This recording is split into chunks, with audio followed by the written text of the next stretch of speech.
ሁሉንም ነገር ለእትዬ እነግራታለሁ። አታደርገውም ሰላም፣ በጭራሽ አታደርገው። አሁን አባዬ የት ሄዱ ነው? ሰላም ለቼክአፕ ሆስፒታል ይዟት። ምን ቀላል በጣም ዱርዬ ነች እኮ።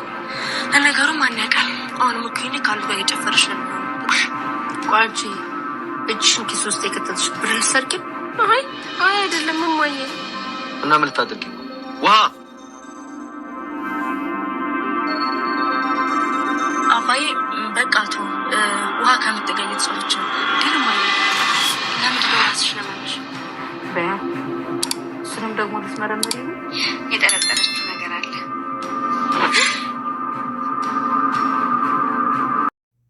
ኤቢ የሰማችውን ነገር ማመን አቃታት።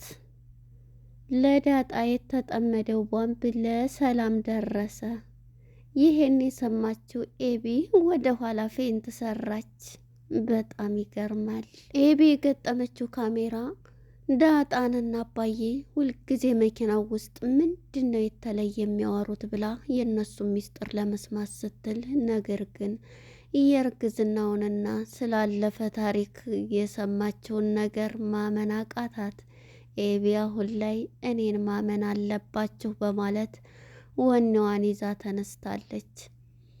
ሰላምዬ ያየችውን ነገር ማመን አቅቷታል። አሁን ላይ ኤቢን ማመን አለብኝ፣ ዳጣና ናታን እያደረጉ ያሉት በአይኔ በብረቱ ሲሳሳሙ አየኋቸው በማለት ጭንቅላቷን አስራ ከመኝታ ክላሷ ተኝታለች። ይሄን በመደወልም ለአቶ ደረጀ ነገረችው። አቶ ደረጀም ማመን አቅቶታል። በጣም ይገርማል። ሰላም ጤና ይስጥልን። ውድና የተከበራችሁ የቻናል የቤተሰቦች እንኳን ወደ ቻናል በሰላም መጣችሁ። እንግዲህ ዳጣ ክፍል 46 ተለቋል። ወደ ክፍል 45 ስንመለስ ኤቢ ሁሉንም ነገር ተጠራጣሪዋ መርማሪ ፖሊሷ አሁን ላይ እያደረገች ያለችው በጣም ፍቅረኛዋንም ተቀምቼ ዳጣና ሰላም ከዚህ ቤት መውጣት አለባቸው በማለት ተነስታለች። ደግሞ አሁን ከቤት ስለቀረች እዚሁ ቤት እንድትኖር ስለተፈቀደላት ዳጣ አሁን ላይ በቃ የምታደርገው ሁሉ ቅጡ ጠፍቷታል። ስለዚህ አባዬና ዳጣ ሁሌ ከመኪናው ውስጥ የሚያወሩት ምንድን ነው በማለት አርዱን ካሜራ የመኪና ላይ የሚለጠፍ የድምፅ መቅጃ ካሜራ አምጣልኝ ብላ እንግዲህ ያንን የድምፅ መቅጃ መኪና ውስጥ ጨምራ ነበረ ፊልሙ የ45ቱ ያለቀው። ወደ 46ቱ ስንመጣ እንግዲህ አቶ ደረጀም ሰላምዬን ወደ ሆስፒታል ይዟት ሲሄድ ነበረ። እንግዲህ ይሄንን ይዟት ሲሄድ ኤቢ ዳጣን ታገኝና ዳጣ ከአባዬ ጋር ሄደሽ የሆነ እቃ ግዢልኝ ትላታለች። ኤቢ እንግዲህ የፈለገችው ተንኮል ሲያወሩ በመኪናው ውስጥ ሁልጊዜ የሚያወሩትን ለመስማትና የተጠራጠረችው ነገር ይቺ ዳጣ እኛ ቤት ይሄን ያክል ዘመናት የቆየችው የሆነ ነገር ኑሮ ነው እንጂ ጭራሽ በፊትም ዲኤንኤ አድርጋለች። ነገር ግን ጸጉሩን ይዛ የሄደችው የናሙና ጥናቱን የሰላምዬን ስለነበረ አሁን ልጁ እንዳልሆነ ዳጣ እንትን ብላለች። ነገር ግን የምትጠራጠርበት ነገር አለ። እናም በዚህ የተነሳ ለዳጣና ለአባዬ ብላ ለአቶ ደረጀ ካሜራ ገጥማ የድምፅ መቅጃ ከአባቷ መኪና ውስጥ ጨምራ ነበር። እንዲህ ለሷ የሚንሰፈሰፍላት በምን ምክንያት ነው? የወለደኝ እኔን ከሷ አብልጦ ከኔ አብልጦ እሷን የሚወደው በማለት አሁን ላይ አልተኛ ያለችው ኤቢ ሁሉንም ነገር ለዳጣ ነበር ካሜራ የድምፅ መቅጃውን የደቀነችው።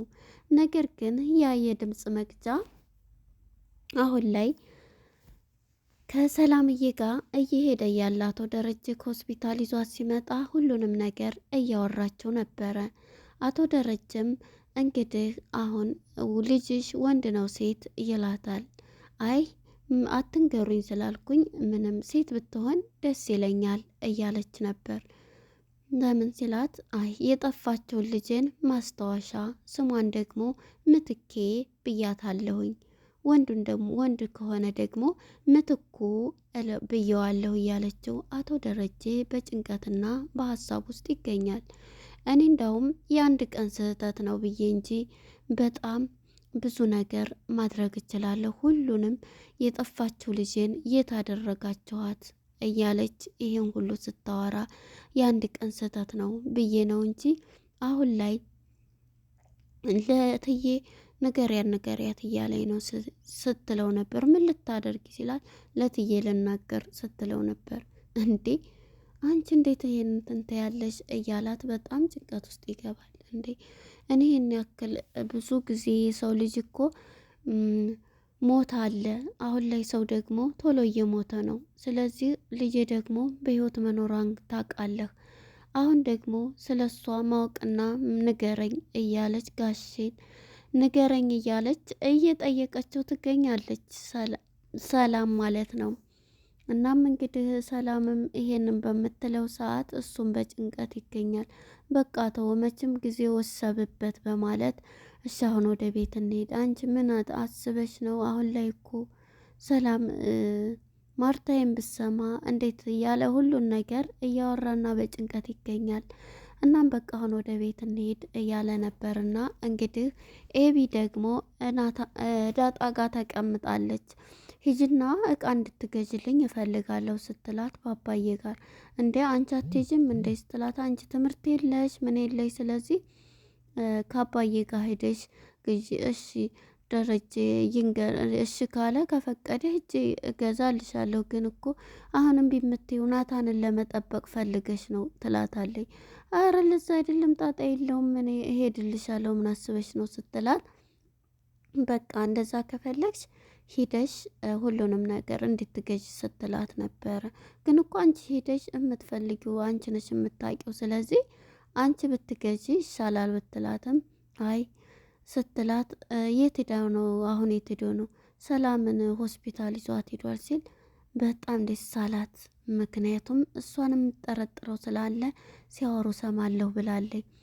ምክንያቱም ያረገዘችው ከናታን ወይንም አባቴ ካቶ ደረጀ ነው እያለች እንቅልፍ ያጣችው ተመራማሪዋ ፖሊሷ ማለት ነው። አሁን ላይ ይሄ ነው ሂዳል ስላ ደስ አላት። እሰይ ብላ እንደውም ተዩ ሌላ ጊዜ ትገዥልኛለች ተዩ ትላታለች ዳጣን። እሺ በቃ ትላታለች። የሆነ ተጠራጥራታለች ዳጣና ዝም አለቻት። እናም በዚህ የተነሳ እንግዲህ ዳጣ አድርሷት ሲመጣ ወደ ቤት ሲመጡ መኪናውን ልትከፍት እንድብትል ተቆልፏል። የዚህ ጊዜ ውሃን ታገኛትና ውሃ ደግሞ ሄጅና አባዬ ጋር ቀስ ብለሽ የመኪና ቁልፉን ሰርቀሽ አምጪ ትላታለች። የዚህ ጊዜ የመኪና ቁልፉን ለመስረቅ ውሃም እንግዲህ ለምን ሰብረን አንከፍተውም እያለቻት ነበር። እንዴት ነው ሰብረን እንትን የምንለው? ሂጂና ሳይሰማሽ ቀጥታ የመኪና ቁልፉን አምጪ ትላታለች። የዚህ ጊዜ እሺ በቃ ለማንም እንዳታዋሪ ስትላት ኦኬ አላወራም ማን ነው አልናገርም ከአባዬ ኪስ ሰርቃለሁ ብላ ከኪሱ እንዲህ ስትል ባልና ሚስቶች አቶ ደረጀና ሰላምዬ እያወሩ ነበረ። ስለ ውጭ ስላለበት ስለ ፖርቹጋል ሁሉን እያወራት እየተሳሳቁ ነበርና ሁልጊዜ ሳይሰክሩ እንትን አይልም እያላት ይሄችን ሀገርማ ማየት አለብኝ ደረጀዬ ስትለው ይዤሽ እሄዳለሁ እያላት አመሰግናለሁ እያለችው ነበረ እንግዲህ ማለት ነው። እናም እንግዲህ ይሄን እያለች ከጎናቸው ቁጭ ብላ ውሃ አባቷ ኪስ ውስጥ ትገባለች፣ እጇን ትጨምራለች። የዚህ ጊዜ እናትየዋ ከድንገት እንድይት ስታደርጋት ታፈጥባታለች ወይዘሮ ሰላም። ከዛ እጇን ምልስ ስታረግና አሁንም የሁለተኛው ስትጨምር እጇን እንቅ ያረጋታል ማለት ነው። የዚህ ጊዜ እጇን እንቅ ሲያረጋት ኪሷ ውስጥ እንዳለ ብር ልሰርቂ ነው ምንድን ፈልገሽ ነው ብሎ አቶ ደረጀ አይ አይደለም እኮ አባቴ ኤቢ ናት ቁልፍ የመኪናውን ቁልፍ አምጭ ብላይ ነው ትላለች። ለምን ስትል እንጃ ልትነዳ ፈልጋ መሰለኝ እያለች ነበረ። ልትለማመር ልትነዳ እያለች የዚህ ጊዜ አቶ ደረጀም ይቺ ልጅ በቃ አሁንም አለቀቃት አሁንም እያለ አቶ ደረጀም ስሜታዊ ይሆናል። ተንኮሎ አለቀቀም እያለ እናም በዚህ የተነሳ ሁሉንም ውሃ እንዳትናገሪ ቁልፉን አምጭ ብላይ ነው በማለት ነበር። እንግዲህ አባትየውም ይሄንን ብሎ ዝም በቃ ፈልጋው ሊሆን ይችላል ይልና ዝም ይላል ማለት ነው። እናም ትለዋለች ሰላምዬ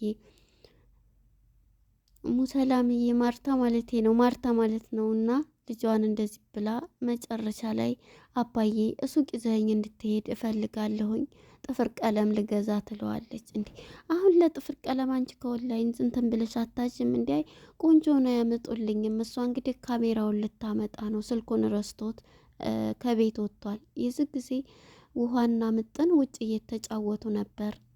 ከዛ ሄደው ስልኬን ረሳው ሲል ሂደሽ አምጪ ስላት እና ልጆች አሉ እነሱ ያምጡ ትላለች። እሷ የደበቀችውን ካሜራ ለማውጣት ነው።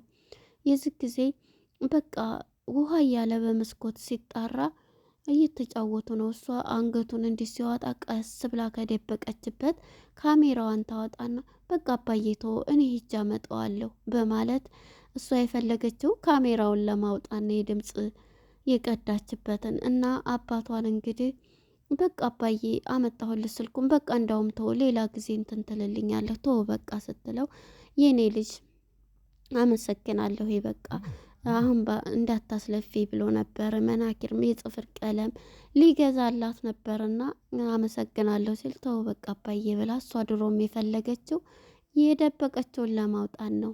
ከዛም እንግዲህ ቀጥታ ሳሎን ትሄድ እዛ እንደቆመች ናታንን ታገኘዋለች። መጀመሪያ ናታንን ስታገኘው ዳጣስ ስትለው አይ አላየኋትም ይላል። አየህ ከሌላ ወንድ ጋር ነው ሌላ ፍቅረኛ አላት ዱርዬ ናት ስልህ አትሰማኝም ትለዋለች። እሱም መመለስ ሲልና በሰዎች ላይ አትፍረጂ ይላታል። ማለት ምንድን ነው ስለዋለች ታሪክ ይነግራታልና እኔ አንድ የምወደው የመጽሐፍ ቅዱስ ቃል ልንገርሽ ዘማዊዋ ሴት ይልና ሁሉም ሰው ሊደበድባት ወደ ፈጣሪ ጋር ይዘዋት ይሄዳሉ። ዝማዊት አድርጋለች ዝሙት አድርጋለች እያሉ በዚህም የተነሳ እነሱም ፈጣሪም እስኪ ከእናንተ ውስጥ ምንም ነገር ኃጢአት የሌለበት እራሱ ይናገር በሚል ጊዜ ሁሉም ኃጢአታቸው እያስታወሱ ሁሉም ትተዋት ሄዶ አየሽ በዚህ ምድር ላይ ስንኖር ሁላችንም ኃጢአተኛ ነን፣ ብዙ እንሰራለን፣ ግን ደግሞ ይሄንን መፍረድ የለብሽም ይላታል። እኔ ስለ ዘማዊያ ሴት ምን አገባኝ? ይሄ ልትነግረኝ ነው ታሪክ የምነግረኝ ትላለች። እንግዲህ ኤቢ ማለት ነው። አንቺ ቢነግሩሽም እንትናቴ ብትቀበይ ተቀበይ ብለዋት ይሄዳል ማለት ነው። እናም ደግሞ እንዳለቻትም ዳጣ ናታን መጥቶ ሳሎን ሲቀመጥ ዳጣም የት ሄደሽ ነው በሚላት ጊዜ ሰላምዬ በጣም እያሳዘነች ነው፣ ስራ እያገዝኳን ነበረ እያለችው ነበረ። እንግዲህ ከሌላ ሰው ጋር ሄዳለች እያለ እየፈረደችባት የነበረችው ዳጣ ማለት ነው። እናም በዚህ የተነሳ ይህንን በምትላት ሰዓት እሷም ይነሳና በቃ ሰዎችን ማገዝ መርዳት ጥሩ ነው እያለ ያስረዳታል።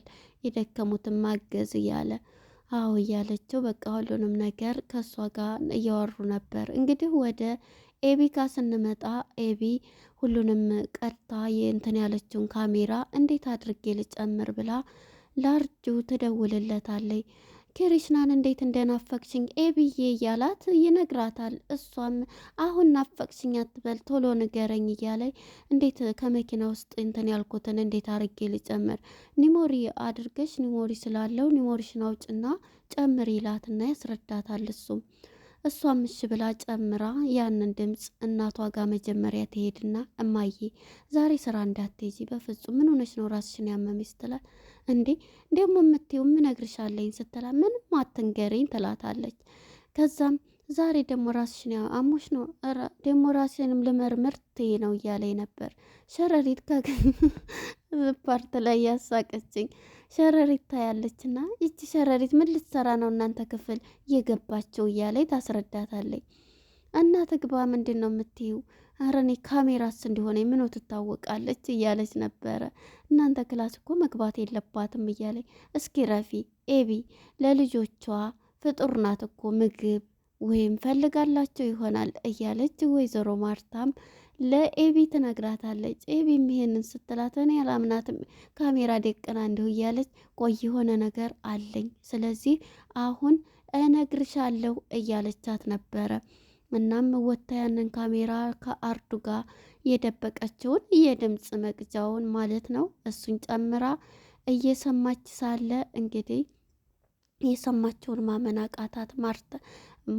ማርታና ሰላምዬና አቶ ደረጃ ያወሩትን ወሬ እንዳለ የእርግዝናውን የልጇ የጠፋችባትን የተደበቀው ሚስጥር ሁሉ በእጇ ገባ ማለት ነው። መጀመሪያ ይሄንን እያለች እናትየዋ ወደ አቶ ደረጀ ጋር ትደውላለች። አቶ ደረጀ ጋር ስደውል እኔ ባይኔ በብረቱ የዳጣንና ናታንን ስራ አይቻለሁ በማለት ትነግረዋለች ማለት ነው። ናታንም አቶ ደረጀም እውነትሽን ነው በቃ ቤት መጣሁ ይላታል። እናም እንግዲህ ሁለተኛ ሲጨመርላት ኤቢ ያንን ድምፅ የቀዳችበትን ድምፅ እንዳለ ቤቱና ከደብቃ ከክላሷ ስትሰማው ልጅስ ያረግዝኩትስ እያለች ስታወራ ይሄን የሰማችው ኤቢ በድንጋጤ ሳጨርሰው የድምፅ ሪከርዱንም ይዛፏን ይዛ ነው የቀረው። እንግዲህ የተደበቀው ሚስጥር ሲወጣ ማርታም እንግዲህ ምን ትል ይሆን? አሁን ላይ እንግዲህ ቤቱ ይበጠበጣል። ባመንኩት ሰው በአንተ እንዴት ልከዳ? እንዴት ምን አጉድዬብህ? እያለች ማርታዬም ራሷን አሟታል። አሁንም ኤቢሄን ድምፅ ስታሰማት በጣም ነው የምትደነግጠው። ዞር በይ አልሰማም ትላት ይሆን? እንግዲህ ይሄንን ድምፅ ይዛለች ማለት ነው። ቀጣይ እንግዲህ ይሄ ፍቅር የሆነ ቤተሰብ ይበጠበጣል ማለት ነው በኤቢ የተነሳ። እውነቱን በእርግጥም መውጣት አለበት። ስህተትም ቢሆን እንግዲህ ሁሉም ነገር ወጥቶ ዳጣም እህት መሆኗ መታወቅ አለበት ማለት ነው። ለነበረን ቆይታ እናመሰግናለን። ቀጣይ ክፍል ምን ይፈጠራል የሚለውን እንግዲህ አብረን የምናይ ይሆናል። እስካሁን ለነበረን አመሰግናለሁ። መልካም ጊዜ